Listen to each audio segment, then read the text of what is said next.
हरे कृष्ण, जय माता दी। आप सभी का दिन शुभ हो। आज सुनिए चैत्र मास महात्म्य के छठे दिन की कथा। व्यास जी कहते हैं, हे राजन, इस प्रकार महिषासुर नाम से प्रसिद्ध वह दानव संपूर्ण जगत पर शासन करने लगा। वर पा जाने के कारण उस पर आक्रमी दैत्य को अत्यंत अभिमान हो गया था। सभी प्राणी उसके अधीन रहते थे। उसने समुद्र पर्यंत सारी पृथ्वी को अपने बाहुबल से जीतकर खुद उसकी रक्षा का भार संभाल लिया था। उसका अब एक छत्र राज्य हो गया था। उस समय उसका कोई भी शत्रु नहीं रहा। उसके सेनाध्यक्ष का नाम चिक्षुर था, जो कि महान प्रतापी और सदा मद से चूर रहता था। ताम्र नाम से विख्यात राक्षस उसके कोषाध्यक्ष का काम करता था। उसके पास 10,000 सैनिक थे। असीलोमा, उदर्क, विडाल, वाशकल, त्रिनेत्र और कालबंधक नाम से प्रसिद्ध संपत्तिशाली अन्य बहुत से राजा थे। उनके पास प्रचुर सेना थी। समुद्र पर्यंत पृथ्वी पर प्राचीन समय से ही उनका राज्य था। उन सब ने महिषासुर को कर देना स्वीकार कर लिया। जो बलाभिमानी राजा कर देने के पक्ष में नहीं थे, वे वीर धर्म के अनुसार युद्ध में काम आ गए। महाराज, ब्राह्मणों ने भी महिषासुर की अधीनता स्वीकार कर ली। यज्ञ में वे उस दानव को भी भाग देने लगे। अखिल भूमंडल में महिषासुर का एक छत्र राज्य होने लगा। वरदान के अभिमान में चूर होकर उसने स्वर्ग पर विजय पाने का निश्चय किया। फिर तो उस दानवराज ने एक दूत को देवराज इंद्र के पास जाने की आज्ञा ही दे दी। उसने शीघ्र ही संदेशवाहक दूत को पहले अपने पास बुलाया और उससे कहा कि वीर, तुम्हारा व्यवहार बहुत शुद्ध है। महाबाहो, आज तुम्हें ये दूत का काम करना होगा। तुम निडर होकर स्वर्ग में इंद्र के पास जाओ और उससे मेरा ये संदेश कह दो।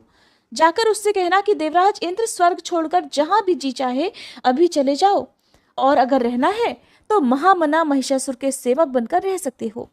शचीपते, अगर तुम महाराज महिषासुर के शरणागत हो गए तो वे अवश्य तुम्हारी रक्षा करेंगे। इसलिए अच्छा है कि तुम उनकी शरण में चले जाओ। यदि तुम्हें ये बात अस्वीकार हो तो शीघ्र युद्ध करने के लिए हाथों में वज्र उठा लो। बलसूदन, तुम पहले भी परास्त हो चुके हो। तुम्हारा पुरुषार्थ मुझे पता है। तुम्हारी शक्ति भी मुझसे छुपी नहीं है। युद्ध करो या फिर जहां तुम्हारा मन माने वहां तुरंत ही चले जाओ। ऐसी आज्ञा पाकर दूत ने इंद्र के पास जाकर महिषासुर का संदेश उन्हें सुना दिया। व्यास जी कहते हैं, महाराज, उस अवसर पर दूत की बात सुनकर इंद्र की क्रोधाग्नि भभक उठी। फिर संभलकर मुस्कुराते हुए उन्होंने अपना संदेश दूत के सामने व्यक्त करना आरंभ कर दिया। उन्होंने दूत से कहा, रे प्रचंड मूर्ख, क्या मैं तुझे नहीं जानता, जो तू अभिमान में चूर होकर यो अनाप शनाप बक रहा है? तेरे स्वामी को यह अभिमान का रोग हो गया है, इसलिए मैं उसका चिकित्सा अवश्य करूंगा। फिर ऐसी व्यवस्था की जाएगी कि उसकी जड़ ही कट जाए। दूत, तू जा और मैं जो कुछ कहूं जाकर अपने स्वामी से कह दे। सदाचारी पुरुष दूतों पर कभी हाथ नहीं उठाते, इसलिए मैं तुझे छोड़ देता हूं। उससे कहना, अरे भैंस के बच्चे, अगर तुझे युद्ध करने की इच्छा हो तो अभी सामने आ जा। अरे घोड़ों के दुश्मन, तेरा बल मुझे पता है। तेरी जड़ आकृति है, घास खाकर तो तू रहता है। तेरे सींगों का मैं सुदृढ़ धनुष बनाऊंगा। तेरे सींगों में कुछ बल जरूर है और मैं जानता हूं इसी कारण से तुझे अभिमान हो गया है। मैं तेरे उन दोनों सींगों को तोड़कर तेरा बल नष्ट कर दूंगा। नीच महिष, मैं तेरे उन सींगों को ही काट लूंगा और तेरा वह सारा बल तुझसे छीन लूंगा, जिस कारण तू पूरा अभिमानी बन बैठा है। सींग से मारने में ही तू कुशल है, न कि मोर्चे पर हथियार चलाने में। व्यास जी कहते हैं, इस प्रकार देवराज इंद्र के कहने पर वह दूत तुरंत ही वहां से चल दिया और वह महाअभिमानी महिषासुर के पास गया। प्रणाम करके उससे कहने लगा, राजन, देवराज इंद्र पूर्ण स्वतंत्र है। उसके पास देवताओं की विशाल सेना है। खुद को वह महान बलशाली समझता है। आपको तो वो कुछ भी नहीं गिनता। उस मूर्ख की कही बातें मैं किस प्रकार बदलकर आपसे कहूँ, क्योंकि एक सेवक का कर्तव्य होता है कि वो स्वामी के सामने प्रेय सत्य कहे। महाराज, कल्याणकामी दूत को चाहिए कि स्वामी के मुख पर सत्य और प्रेय बोले, परंतु मैं अगर केवल प्रेय ही बोलता हूँ तो वह असत्य होने से आपका कार्य सिद्ध होने में बाधा पड़ेगी। और कल्याणकामी दूत को कभी कठोर वचन भी नहीं कहने चाहिए, इसलिए मैं वैसी बात भी नहीं कह सकता। प्रभु, ठीक ही है, शत्रु के मुख से तो विषतुल्य वचन ही निकलते हैं, पर वैसी बातें सेवक के मुख से भला कैसे निकल सकती है? राजन, इस समय इंद्र ने जिस प्रकार के घृणित वचन कहे हैं, वैसे वचन मेरी जीभ से कभी नहीं निकल सकते। व्यास जी कहते हैं, दूत की बात में रहस्य छुपा हुआ था। उसे सुनकर महिषासुर का सर्वांग अत्यंत क्रोध से तमतमा उठा, उसकी आंखें लाल हो गई।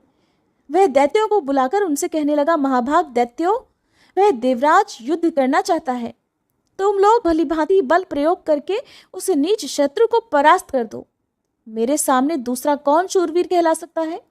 इंद्र जैसे करोड़ों वीर हो तब भी मुझे कोई परवाह नहीं। फिर इस अकेले इंद्र से मुझे क्या डर है? आज मैं उसे किसी भी प्रकार जीवित नहीं छोड़ूंगा। जो शांत रहते हैं उन्हीं के प्रति वह शूरवीर कहलाता है। क्षीणकाय तपस्वी लोग ही उसे अधिक बलवान मानते हैं। अप्सराएं उसकी सहायिका हैं। उन्हीं का बल पाकर वह नीच सदा तपस्या में विघ्न उपस्थित करता रहता है। अवसर पाकर प्रहार कर देना उसका स्वभाव बन गया है, और वो तो बड़ा ही विश्वासघाती है। ये वही छली इंद्र है जिसने नमुची को मार डाला था। पहले तो नमुची के साथ विवाद छिड़ जाने पर भयभीत होकर संधि करने में राजी हो गया। उसने तरह तरह की प्रतिज्ञाएं कर ली। बाद में कपट करके उसे ही मार डाला। और वह जालसाज विष्णु, वो तो कपट शास्त्र का पारंगत विद्वान ही है। जब इच्छा होती है तरह तरह के रूप धारण कर लेता है। बल भी है और दंभ करने की सारी कलाएं भी उसे पता है। दानवों, जिसने सुअर का रूप धारण करके हिरण्याक्ष को तथा नरसिंह का वेश बनाकर हिरण्यकशिपु को मार डाला, उस विष्णु की भी मैं अधीनता कभी स्वीकार नहीं कर सकता। मुझे तो विश्वास ही नहीं होता कि देवताओं में भी कोई है जो मेरे सामने ठहर सके। विष्णु अथवा महान बलशाली इंद्र मेरा भला क्या कर सकेंगे? मैं युद्ध में खड़ा हो जाऊंगा तब शंकर भी मेरा सामना करने में समर्थ नहीं हो सकेंगे, और इंद्र को हराकर मैं तो स्वर्ग छीन ही लूंगा। वरुण, यमराज, कुबेर, अग्नि, चंद्रमा और सूर्य, ये सभी मुझसे परास्त हो जाएंगे। इसलिए हम सब दानव ही यज्ञ में भाग पाएंगे। हमें सोमरस पीने का अधिकार प्राप्त हो जाएगा। देवताओं के समाज को कुचलकर मैं दानवों के साथ सुखपूर्वक विचरूंगा। दानवों, मुझे तो अब ब्रह्मा जी से वर भी मिल चुका है, इसलिए देवताओं से मैं बिल्कुल नहीं डरता। पुरुष मात्र मुझे मारने में असमर्थ हैं, फिर स्त्री बेचारी क्या कर सकेगी? शीघ्रगामी दूतों, तुम्हारा परम कर्तव्य है पाताल और पर्वत आदि विचित्र स्थानों में प्रधान प्रधान दानवों को बुला लाओ और उन्हें मेरी सेना का अध्यक्ष बना दो। दानवों, संपूर्ण देवताओं को जीतने के लिए मैं अकेला ही पर्याप्त हूँ, फिर भी इस देवासुर संग्राम में आप सबका भी गौरव बढ़ जाए, इसलिए मैं आप सभी लोगों को भी सम्मिलित करता हूँ। निश्चय ही मैं सींगों और खुरों से देवताओं के प्राण हर लूंगा। वरदान के प्रभाव से मुझे देवताओं का रत्ती भर भी भय नहीं है। देवताओं, दानवों और मनुष्यों से अवध्य होने का वरदान मुझे प्राप्त है ही, इसलिए आज आप लोग स्वर्गलोक पर विजय प्राप्त करने के लिए तैयार हो जाओ। दैत्यों, स्वर्ग पर अधिकार प्राप्त करके मैं नंदन वन में विहार करूंगा। मेरे इस प्रयास से तुम्हें भी पारिजात के फूल सूंघने को मिलेंगे। देवांगनाएं तुम्हारी सेवा करेंगी। कामधेनु गऊ का दूध पीने को मिलेगा। अमृत पीकर तुम लोग भी आनंद का अनुभव करोगे। दिव्य गंधर्व नाच और गाकर तुम्हारे मन को प्रसन्न करेंगे। उर्वशी, मेनका, रंभा, घृताची, त्रिलोत्तमा, महासेना, मदोत्कटा, ये सारी अप्सराएं नाचने और गाने में परम प्रवीण हैं। वे अनेक प्रकार की मदिराओं का सेवन करके तुम सब लोगों के मन को अत्यंत प्रसन्न करेंगी। इसलिए देवताओं के साथ संग्राम करने के लिए स्वर्गलोक में चलना सबको सम्मत हो तो आज ही सभी तैयार हो जाओ। पहले मांगलिक कृत्य कर लेने चाहिए। सबकी सुरक्षा के लिए अपने परम गुरु मुनिवर शुक्राचार्य जी को बुलाकर भली भांति उनका स्वागत करें और उन्हें यज्ञ में नियुक्त कर दें। व्यास जी कहते हैं, राजन, महिषासुर की बुद्धि सदा पाप कर्म में लीन रहती थी। दैत्यों को ऐसा आदेश देकर वह तो तुरंत अपने महल में चला गया। उस समय उसके मुख पर प्रसन्नता के चिन्ह झलक रहे थे। व्यास जी कहते हैं, इसके बाद दूत के चले जाने पर देवराज इंद्र ने भी यमराज, पवन देव, कुबेर, वरुण आदि देवताओं को बुलाकर उनसे कहा, हे देवताओं, महिषासुर नाम से प्रसिद्ध महान प्रतापी दानव इस समय दैत्यों का राजा है। उसके पिता का नाम रंभ था। वरदान मिल जाने से वह सदा अभिमान में चूर रहता है। उसे सैकड़ों प्रकार की माया ज्ञात है। देवताओं, आज उसका दूत मेरे पास आया था। उस लोभी महिषासुर ने स्वर्ग को छीनने की इच्छा से दूत को यहाँ पर भेजा था। उस दूत ने मुझसे ये बातें कही हैं कि शक्र, तुम देव सदन छोड़ दो। तुम्हारी जहां इच्छा हो तुम्हें चले जाना चाहिए, या फिर महिषासुर नाम के दानवराज बड़े विदिष्ट व्यक्ति हैं, उनकी सेवा स्वीकार कर लो।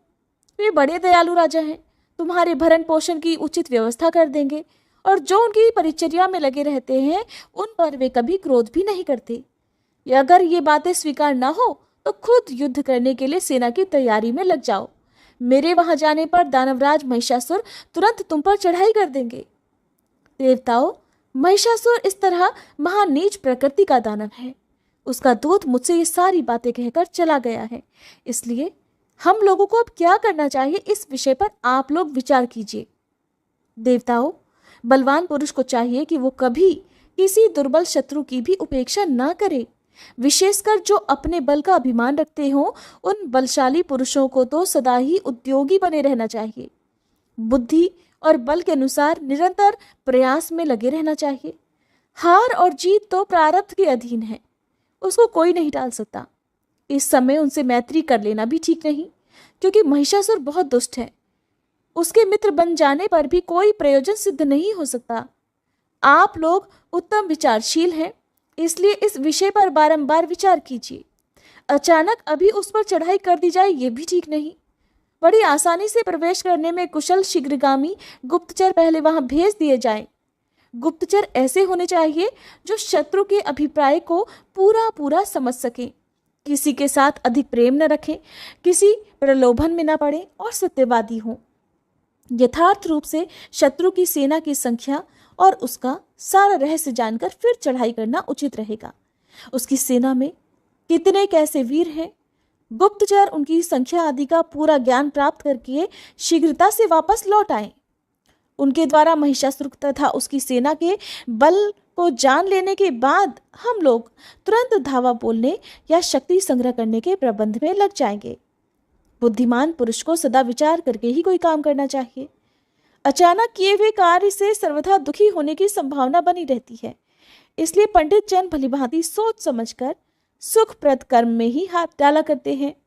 अभी दानवों के साथ युद्ध ठान लिया जाए तो ये तो सर्वथा अनुचित है। ऐसा करना तो वैसा ही होगा जैसे बिना जाने हुए औषधि का सेवन करना। ऐसे कार्य से तो सर्वथा उल्टा फल सामने आ सकता है, हमारी हार हो सकती है।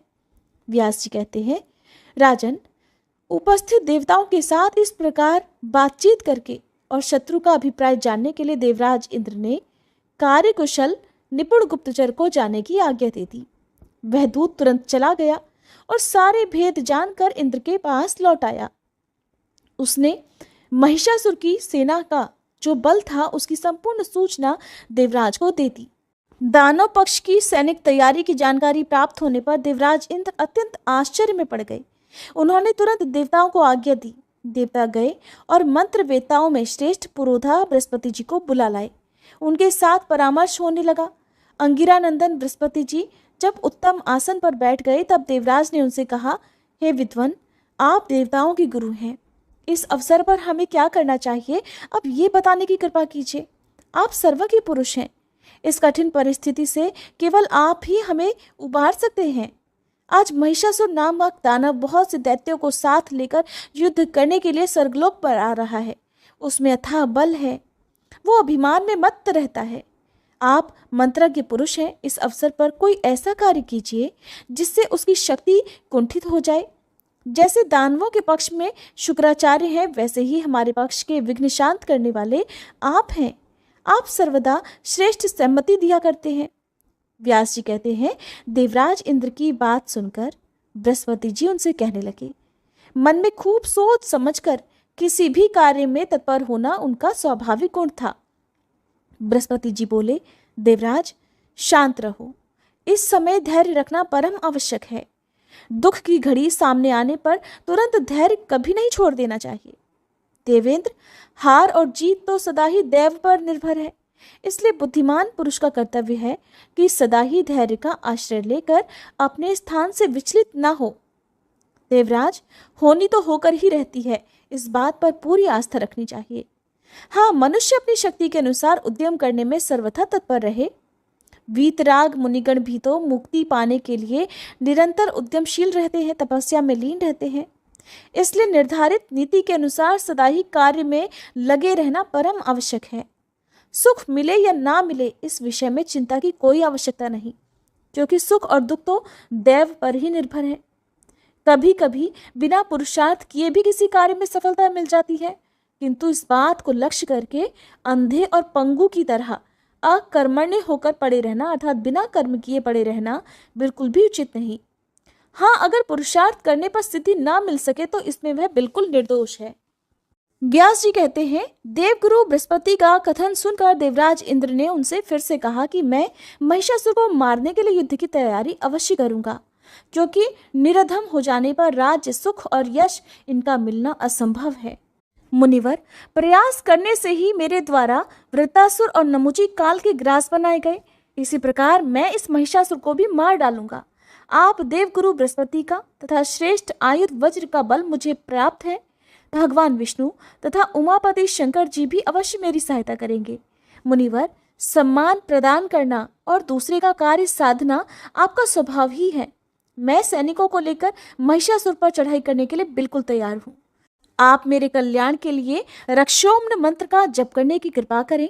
व्यास जी कहते हैं, इस प्रकार देवराज इंद्र के कहने पर बृहस्पति जी हंसकर उनसे कहने लगे, देवराज, इस अवसर पर मैं न तो तुम्हें जाने की प्रेरणा ही दे सकता हूँ, न ही रोक सकता हूँ, क्योंकि युद्ध करने वाले की हार और जीत बिल्कुल अनिश्चित रहती है। शचीपते, होनहार के विषय में तुम्हारा किंचित मात्र भी दोष नहीं है। सुख या दुख पहले से ही निश्चित हो चुके हैं, इसलिए इनका सामना आ जाना अनिवार्य है। फिर भी बुद्धिमान पुरुषों को निरंतर यत्नशील बने रहना चाहिए। कार्य सिद्ध होना या ना होना तो सदा दैव के अधीन है।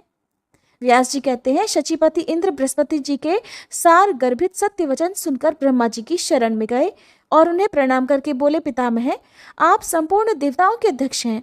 इस समय महिषासुर नामक दैत्य स्वर्ग पर अधिकार प्राप्त करने के लिए अपने सैनिक बल का विपुल संग्रह करने के लिए अथक प्रयास कर रहा है।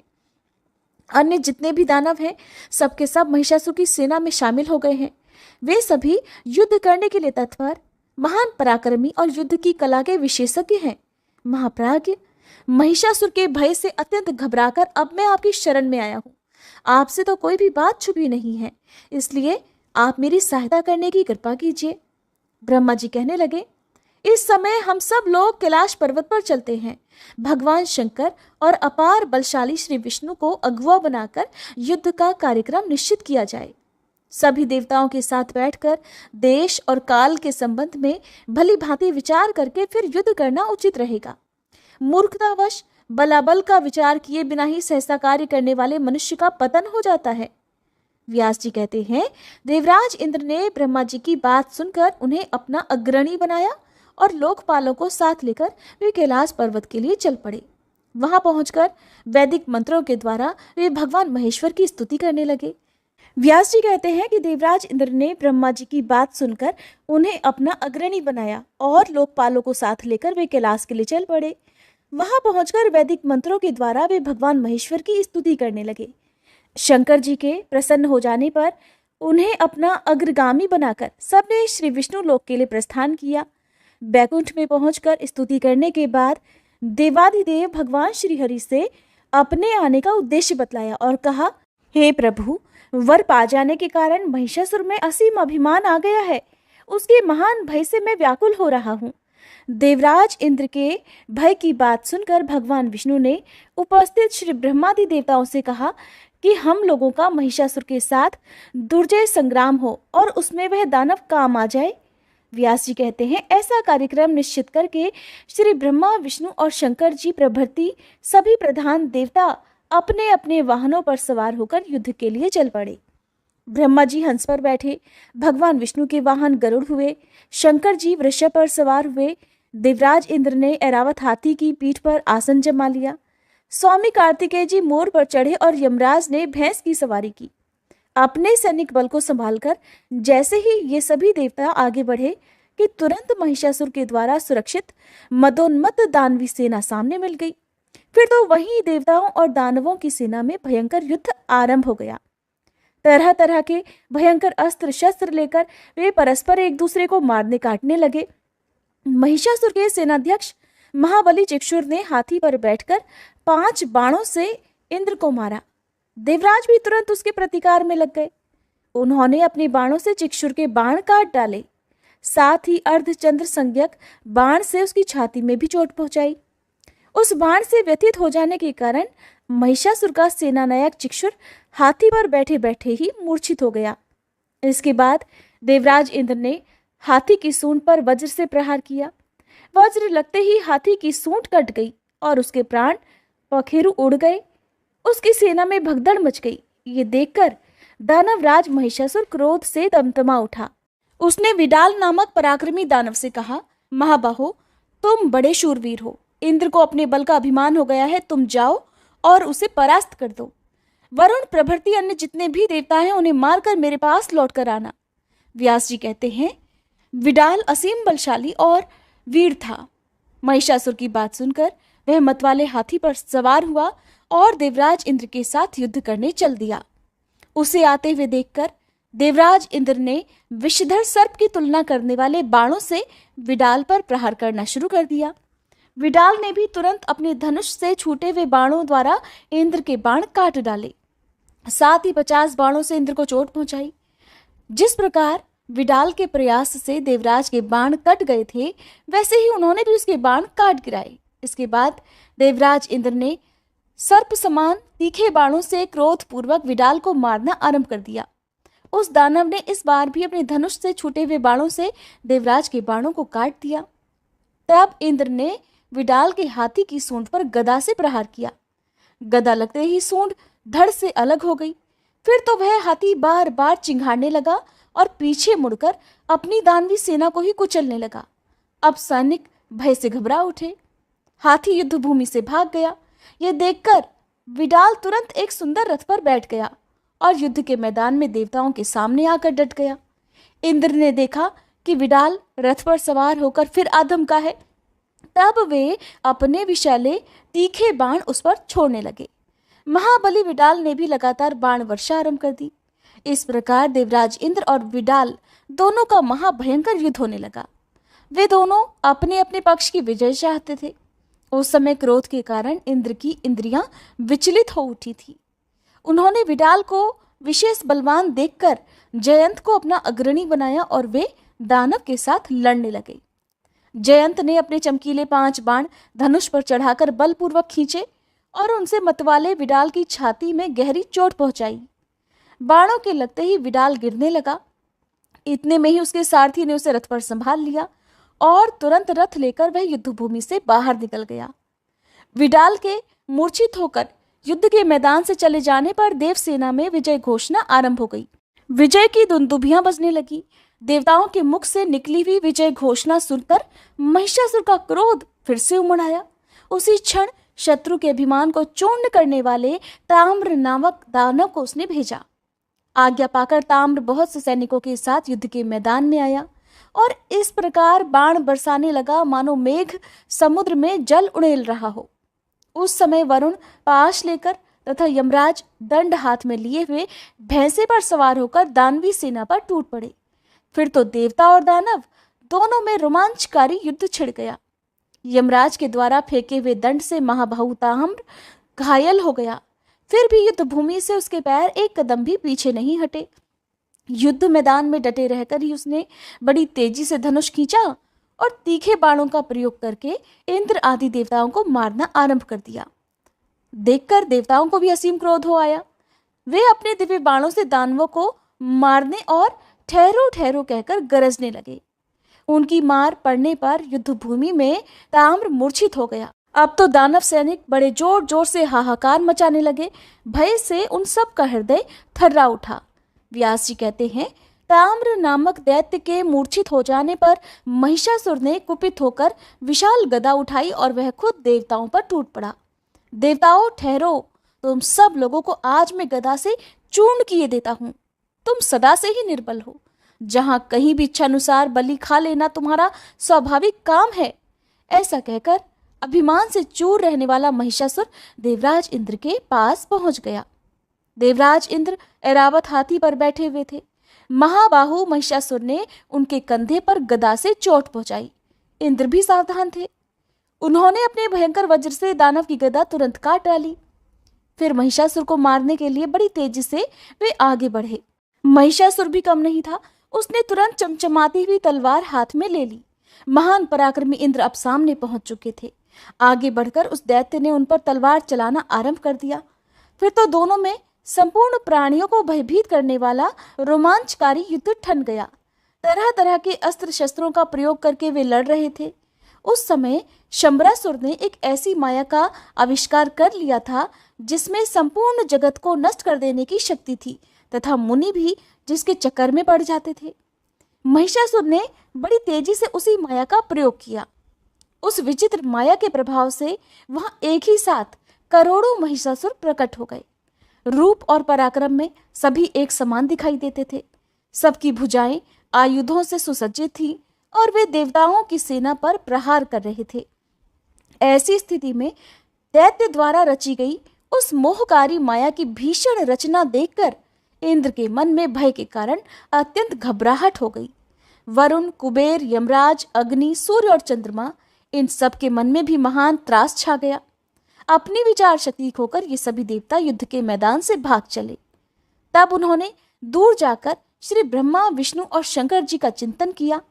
स्मरण करते ही वे तुरंत ही देवताओं के पास आ गए। हंस, गरुड़ और बलिवर्द पर वे बैठे हुए थे। देवताओं की रक्षा करने के लिए उन्होंने अपने हाथों में श्रेष्ठ आयुध ले रखे थे।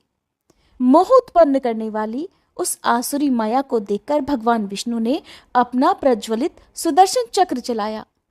उस चक्र के प्रचंड तेज से माया की सारी शक्ति समाप्त हो गई। उस समय सृष्टि, स्थिति और संहार के अधिष्ठाता प्रधान देवता वहां पर उपस्थित थे।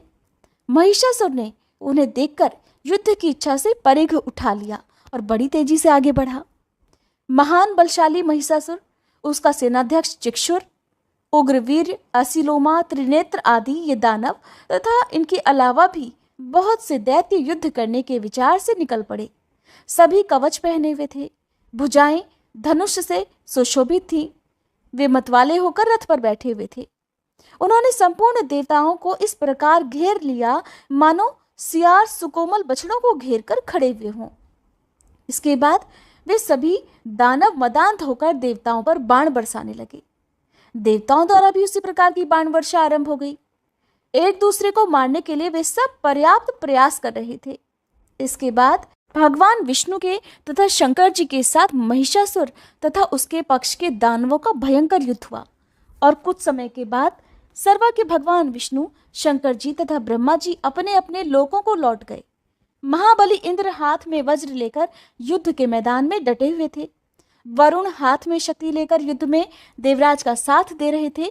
यमराज भी दंड लेकर युद्ध करने में लगे रहे। फिर कुबेर स्वच्छंदता पूर्वक युद्ध के लिए प्रयत्नशील बन गए। अग्निदेव ने शक्ति लेकर युद्ध में सहयोग देना आरंभ कर दिया। युद्ध करने के लिए उनके मन में निश्चित विचार हो गया था। नक्षत्रों के नायक चंद्रमा और भगवान सूर्य एक साथ पधारे। दोनों एक साथ होकर युद्ध करने के लिए खड़े हो गए। दैत्यवर महिषासुर को देखकर लड़ने के लिए वे मन में पक्की धारणा कर चुके थे। इतने में ही दानवी सेना सामने पहुंच गई।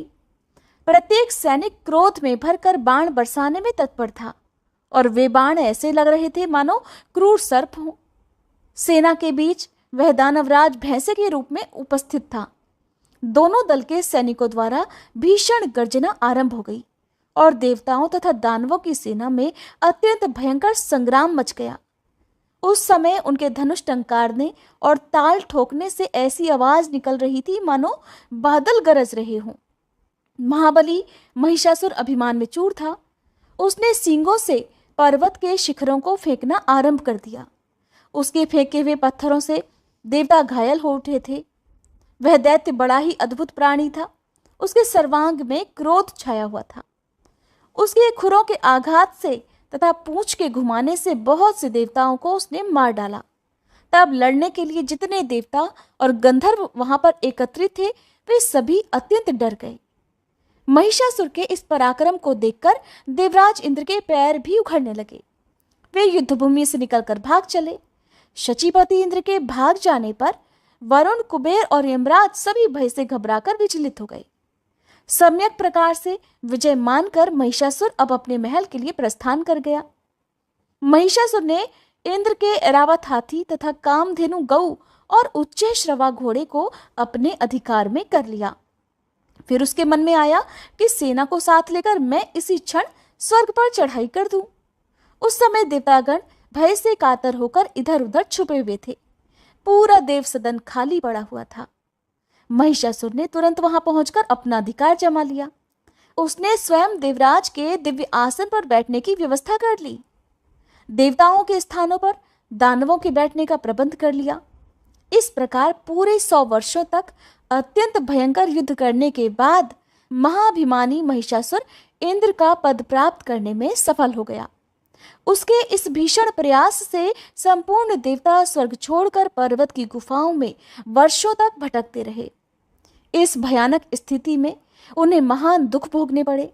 राजन, निरंतर दुख सहने से जब देवताओं का साहस टूट गया, तब वे सब मिलकर पुनः ब्रह्मा जी की शरण में गए, क्योंकि प्रजा का सारा भार चतुर्मुख ब्रह्मा जी पर ही रहता है।